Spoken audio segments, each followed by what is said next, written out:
नमस्कार मित्रों, मैं विकास शाक्य एक बार फिर से आप सबका स्वागत करता हूं अपने चैनल पर और आज हम डिस्कस करेंगे मनुस्मृति इसके वर्स नंबर 142 से लेकर के 149।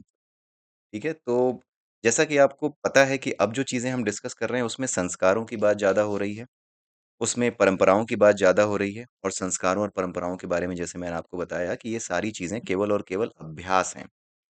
इस प्रकार का अभ्यास है ताकि आप कृतज्ञ बनें, आप ग्रेटफुल बनें। आप उन चीज़ों के प्रति कृतज्ञ बनें जिन चीज़ों से आपको कुछ भी मिलता है, चाहे जीवन मिलता हो, चाहे ज्ञान मिलता हो, कुछ भी मिलता हो। उन चीज़ों के प्रति आपके भीतर कृतज्ञता हो, ग्रेटफुलनेस हो, इस वजह से ये संस्कार और ये चीज़ें बनाई गई हैं। तो आइए देखते हैं आगे क्या बताया गया है। कल हमने देखा कि आचार्य कौन होते हैं, उपाध्याय कौन होते हैं, ठीक है? पिछला वीडियो देख लीजिएगा। आगे ये बताया गया है कि जो गर्भाधान आदि संस्कार विधि से करता है, आदि संस्कार का मतलब 16 संस्कार हमारे यहाँ होते हैं। उन सभी संस्कारों को जो कराता है और अन्न से पोषण करता है, वह गुरु कहलाता है, ठीक है? जो ये सारे संस्कार 16 संस्कार करवाता है और अन्न से पोषण करता है, वह गुरु कहलाता है।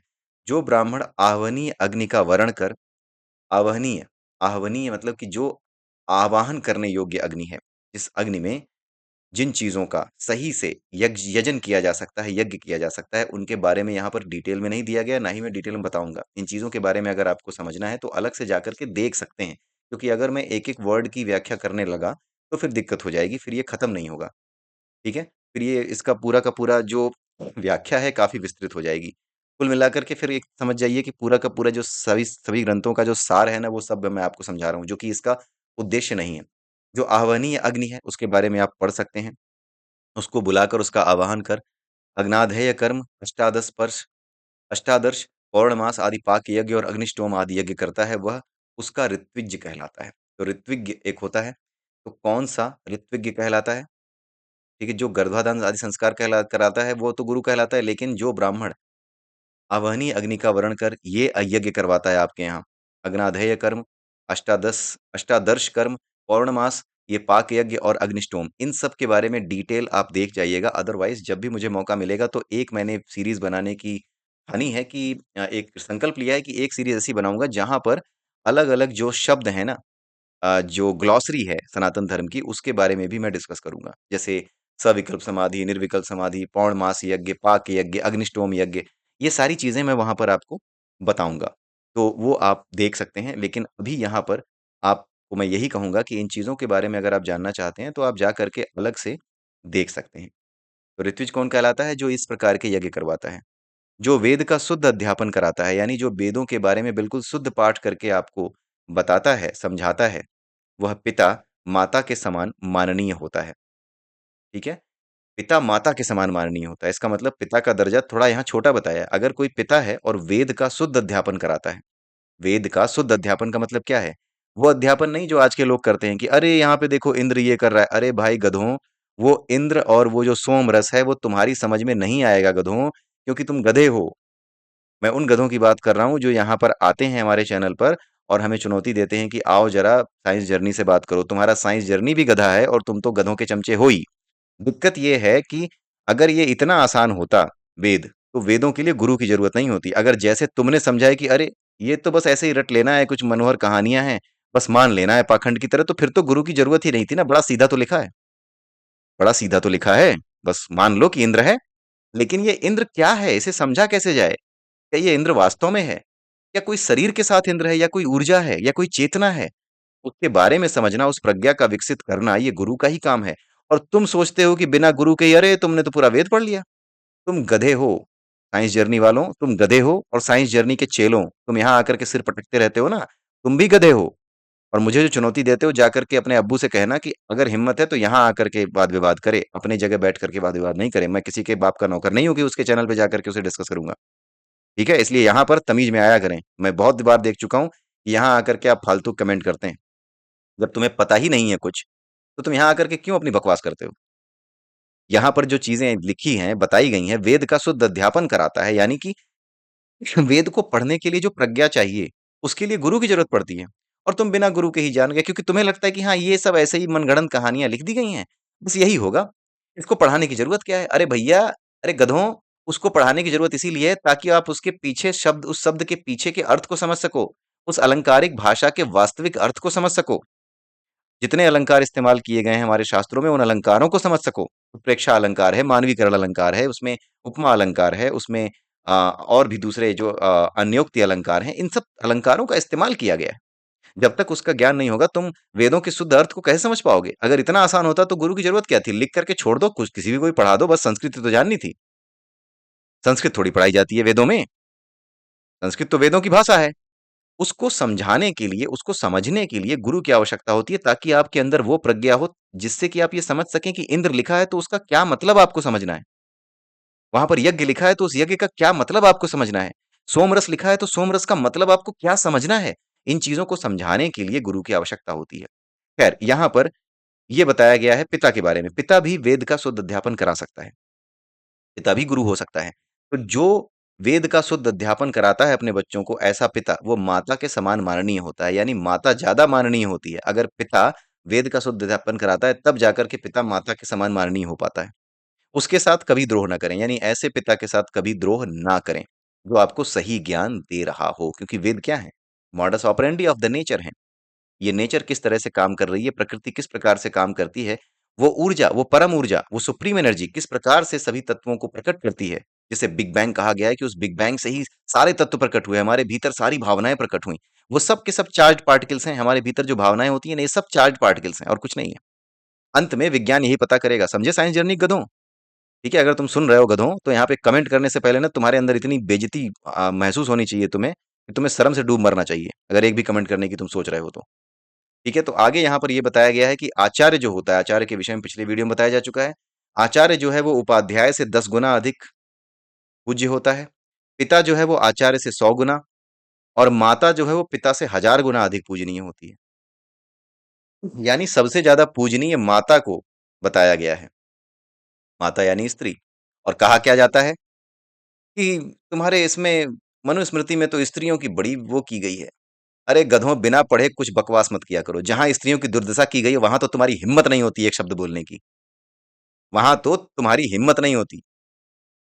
ठीक है, समझ रहे हो? अपनी औकात समझो, तुम्हारी कोई औकात नहीं है। हिंदू धर्म में सहिष्णुता होने की वजह से तुम इतना भौंक पाते हो, नहीं तो तुम इतना भौंक ना पाओ। जहां तुम्हारी हिम्मत नहीं होती ना, जहां कह के देखो, जहां कहना चाहिए, तुम्हारी गर्दन उतारने के पीछे पड़ जाएंगे। आते हैं यहाँ बात करने, गधे कहीं के। आइए देखते हैं आगे। इन कमीनों को गरियाना मेरे लिए बहुत जरूरी है। मुझे कोई दुख नहीं है कि मैं ऐसे शब्दों का इनके लिए इस्तेमाल करता हूं। दुष्टों के साथ दुष्टता का ही व्यवहार करना चाहिए, और मैं वही कर रहा हूं। जितना कठोर वचन इनके लिए कहने चाहिए, मैं उतना ही कर रहा हूं। बाकी ईश्वर की कृपा से जो कुछ मैं आपके सामने रख सकता हूं, वो मैं रख रहा हूं। आगे ये कहा गया है, पैदा करने वाला पिता और वेदाध्यापक गुरु में गुरु श्रेष्ठ है।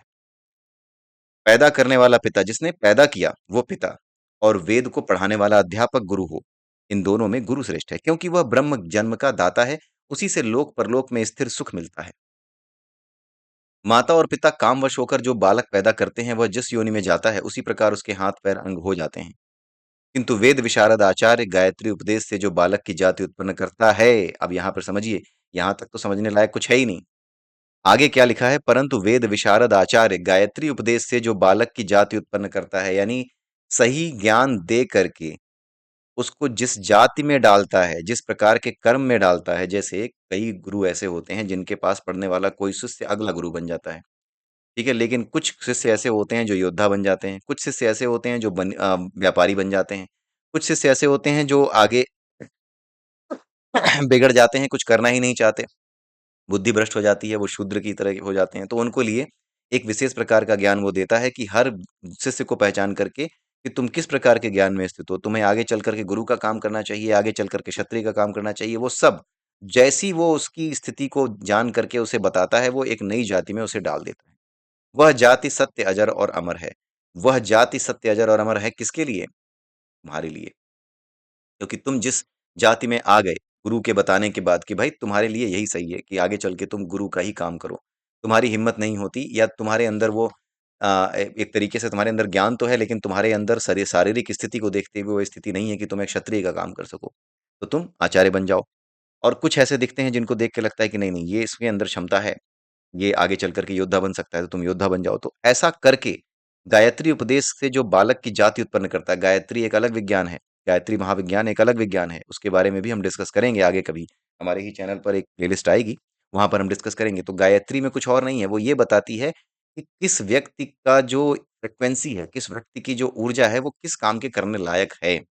और गुरु में विश्वास रखने वाला व्यक्ति जब उस फ्रीक्वेंसी को जान करके, गुरु जब उसको जान करके उसको बताता है कि तू यही काम करना, और जब वो उसको स्वीकार करता है, तो उसे एक नई जाति मिल जाती है उसके कर्म के आधार पर। वही जाति सत्य, अजर और अमर है। यानी वही ऊर्जा, वही एनर्जी सत्य है, वही अजर है और अमर है, क्योंकि वही एनर्जी जिस तरीके से काम करती है इस नेचर में, उसी तरीके से ये बालक भी काम करने लगेगा। नेचर के साथ ये ट्यून हो जाएगा। इसीलिए इसको अजर और अमर बताया गया, क्योंकि ये शरीर, ये बालक तो खत्म हो जाएगा एक दिन, इसका शरीर भी खत्म हो जाएगा बुढ़ा होकर के, लेकिन जिस एनर्जी के तहत ये काम करेगा, उस एनर्जी की प्रेजेंस पहले से ही इस क्रिएशन में है। ठीक है? तो वो एनर्जी हमेशा रहती है। तो जो वर्ण बताए गए हैं, ब्राह्मण, क्षत्रिय, वैश्य और शूद्र, ये असल में अलग-अलग चेतनाओं के स्तर हैं, और ये चेतनाओं के स्तर अलग-अलग स्तर पे पहले से इस नेचर में मौजूद हैं। एक व्यक्ति के अंदर अगर ब्राह्मण की चेतना आती है, यानी कि उस वर्ण की चेतना आती है, यानी उस लेवल की चेतना आती है, तो उसको ब्राह्मण के कर्म करने को दिया जाता है। क्षत्रिय की चेतना आती है, यानी जो चीज़ों का सुधार करती है। क्षत्रिय की चेतना पता है क्या होती है?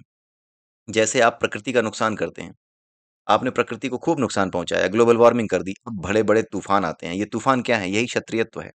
ये प्रकृति का क्षत्रियत्व है। ये प्रकृति क्षत्रिय के रूप में काम करती है कि किसी ने अगर गलत किया, किसी ने संसार के प्रकृति के नियमों को तोड़ने का प्रयास किया। प्रकृति के नियम कुछ और नहीं है, उन्हीं को धर्म कहते हैं। जिन्होंने धर्म को खंडित करने का प्रयास किया, उनका नाश करो। यही क्षत्रिय का धर्म है। तो क्षत्रिय का धर्म पहले से इस प्रकृति में मौजूद है। किस रूप में मौजूद है? जब प्रकृति को आप नुकसान पहुँचाते हैं, तो प्रकृति पलट करके जो आपके ऊपर वार करती है, वही क्षत्रिय का वार है।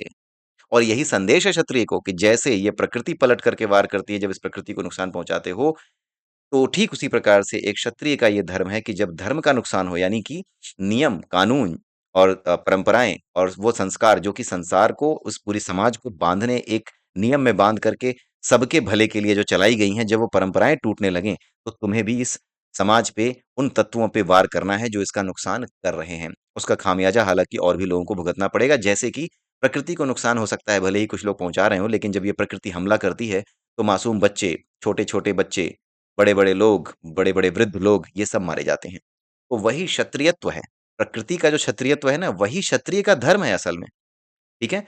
और ये अजर और अमर है। क्यों? क्योंकि हम तो मर जाएँगे, लेकिन प्रकृति क्या अपना ये रूप छोड़ेगी? नहीं, ये रूप नहीं छोड़ेगी। आप प्रकृति को नुकसान पहुँचाइए, प्रकृति आपको सही ढंग से सही करेगी। वही प्रकृति का क्षत्रियत्व है। तो प्रकृति भी क्षत्रिय है। किस रूप में क्षत्रिय है? जिस रूप में वो इस प्रकृति के नियम के तोड़ने पर हमारी तरफ वापस लौट कर के आती है, हमें वापस देती है, कष्ट देती है। तकलीफ देती है, और जो भी अनावश्यक तत्व हैं उनको खत्म करके जब वापस इसको स्थापित करती है, तो वही धर्म की स्थापना कही जाती है। तो प्रकृति धर्म की स्थापना बाहर से भी करती है। जब हमारे भीतर गंदगी भर जाती है, तो आपस में लड़कर जब हम मरते हैं, तो हमारे भीतर से धर्म की स्थापना वो करती है। इसलिए जितने भी युद्ध हैं, जो लड़े जाते हैं, उनमें से कोई भी युद्ध ऐसा नहीं है जो धर्म युद्ध ना हो। हर युद्ध धर्म युद्ध है। धर्म का असली मतलब तो समझिए पहले। धर्म कुछ और नहीं है, इस प्रकृति की मॉडस ऑपरेंडी है, जिसका आखिरी उद्देश्य क्या है? करुणा, सभी के प्रति करुणा। धर्म कुछ और नहीं, करुणा है, सभी के प्रति करुणा। धर्म का आचरण करुणा का आचरण है, सबके प्रति। जो धर्म से भी परे हो जाए, वो करुणा से भी परे हो गया, वो स्रोत बन गया, सोर्स बन गया, वही परमात्मा हो गया, वही आत्मा हो गया। यही चीज़ समझाई जाती है। जो उपाध्याय, आगे चलते हैं, जो उपाध्याय वेद पढ़ाकर जिसका थोड़ा बहुत उपकार करता हो, उसको भी गुरु के समान जानना चाहिए। आगे ये बताया गया है कि उपाध्याय के बारे में। उपाध्याय कौन होते हैं? जो कि वेदांगों को पढ़ाते हैं या फिर वेद के किसी एक भाग को पढ़ाते हैं। लेकिन यहाँ ये कहा गया है कि जो उपाध्याय वेद पढ़ाकर जिसका थोड़ा या बहुत उपकार करता है, उसको भी गुरु के समान जानना चाहिए। ठीक है? वेद जिसको पढ़ाता है, जिसका थोड़ा या बहुत उपकार करता है, उसको भी, उस व उपाध्याय को भी गुरु के समान जानना चाहिए। तो गुरु किसको कहा जाता है? उपाध्याय किसको किसको कहा जाता है? आचार्य किसको कहा जाता है? माता-पिता में कौन श्रेष्ठ है? गुरु कब श्रेष्ठ है? पिता कब श्रेष्ठ है माता से? माता सर्वश्रेष्ठ क्यों है? ठीक है? ये सारी चीज़ें यहाँ पर बताई गई हैं। माता को सर्वश्रेष्ठ बताया गया है। इसलिए चीज़ों को खुद पढ़िए, खुद समझिए, तब जाकर के मनुस्मृति की बुराई कीजिए। इन चीज़ों को खुद पढ़े, खुद समझे बिना इनकी बुराई करना अपने आप में मूर्खता है। ठीक है? यहाँ पर संस्कृत साफ-साफ लिखी है, आप किताब पढ़िए, अगर आपको संस्कृत आती है, इसका अर्थ निकालिए, कुछ और अर्थ निकलता हो तो बताइए। बिना वजह बकवास मत कीजिए। मनुस्मृति तो लागू होकर रहेगी, ये लागू होगी, ये पढ़ाई जाएगी। पूरे भारत में पढ़ाया जाना इसका ज़रूरी है, ताकि सत्य को सामने रखा जा सके, उन मक्कारों की मक्कारी को सामने रखा जा सके, जिन्होंने मनुस्मृति के नाम पर या हिंदू धर्म को बर्बाद करने की योजना के साथ मनुस्मृति के नाम पर, भगवत गीता के नाम पर तरह-तरह के भ्रम इस समाज में फैलाए हैं। जो चीज़ धर्म थी उसे अधर्म घोषित किया है, उन मक्कारों को उनकी सही जगह दिखाना बहुत ज़रूरी है। जैसे ही ये सही जगह उन्हें दिखा दी जाएगी, वैसे ही वो अपने आप कहीं गायब हो जाएँगे, लुप्त हो जाएँगे। जैसे आपने देखा होगा जो वामपंथी हैं, आज के समय में अपने आप उनका प्रभाव धीरे-धीरे कम हो रहा है, उनकी बातें कोई सुनता ही नहीं है। बकवास करते हैं, उनके मुँह पे दे के मारते हैं। उनकी बकवास को पलट के उनके मुँह पे दे के मारते हैं, क्योंकि अब उनकी कोई सुनी ही नहीं जा रही। पहले उन्होंने खूब बेवकूफ़ बनाया। स्कूलों में अच्छे-अच्छे जो घरों से बच्चे हैं, जिनके घर में वेद अध्ययन होता था, जिनके घर में रामायण और गीता का पाठ होता था, उन बच्चों तक को वामपंथियों ने अपने-अपने कॉलेजों में, अपने-अपनी यूनिवर्सिटीज़ में, वहाँ पर इस तरह से ब्रेन वॉश किया कि वो बच्चे तक आज के समय में उसी भगवत गीता को लात मारने लगे, उसी का अपमान करने लगे। इतनी मक्कारी की है, लेकिन इस मक्कारी को बड़े ही बुरी तरीके से हमें इस ज्ञान से कुचलना है। इसके लिए ना तो कोई किसी पे हमला करना है, कुछ नहीं, केवल और केवल सत्य को सामने रखना है, उतने में ही बेचैनी आ जाएगी। आपने देखा होगा इस चैनल पे इतने गधे आते हैं, उनकी बेचैनी देखी है आपने? 50 गालियाँ देते हैं, कुछ भी लिख रहे होते हैं। वीडियो में कुछ और बात हो रही है, लिखते कुछ और बात है। वीडियो में मैं कुछ और कह रहा हूँ, वीडियो में कही हुई बात पे कोई डिस्कशन नहीं करते वो गधे। कोई भी डिस्कशन वो गधे करते ही नहीं है जो वीडियो में बात कही जा रही है। वो कुछ और ही राग अलापते हैं। तो इनसे उनकी मानसिक स्थिति का पता चलता है कि वो तर्क कर ही नहीं सकते, वो कुतर्की हैं, मक्कार हैं। उनको ब्रेन वॉश हो रखा है और उनको लग रहा है कि नहीं अब जो हमने खा लिया है गोबर, वो गोबर तो शहद से भी ज़्यादा मीठा है, अब इसको सही साबित कैसे करें? तो इसलिए वो यहाँ पे गोबर करते रहते हैं। ठीक है? लेकिन इनकी बेचैनी मुझे बड़ा सुकून देती है। इसी के साथ ये वीडियो मैं यहीं समाप्त करता हूँ। अगले वीडियो में फिर आप सबसे मिलूँगा। तब तक के लिए जय सिया राम, जय श्री कृष्णा, जय श्री राधे। ओम नमः शिवाय।